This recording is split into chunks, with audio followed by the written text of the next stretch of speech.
Kasako Media, tunaangazia maisha, tunaandika kesho. Waigizaji wa Bongo Movie na mtangazaji wa kipindi cha Jirani katika Radio Crown Rehema Ali kwa sasa hatatangaza tena kutokana na kutokuwa na sifa ya utangazaji.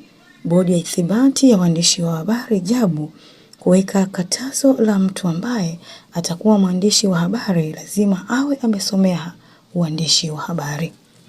Haya yamebainishwa baada ya katazo la bodi la ithibati JABU kataza mtu asiye na sifa ya kutangaza aondolewe mara moja.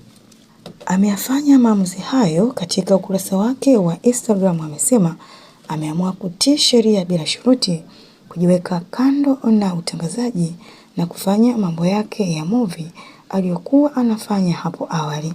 Hivyo amewaambia mashabiki zake kuwa kwa sasa hawatamwona tena kwenye kipindi chake cha Jirani.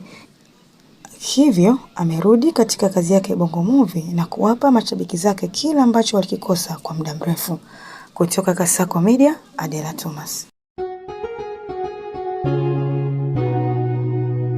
Kasako Media, tunaangazia maisha, tunaandika kesho.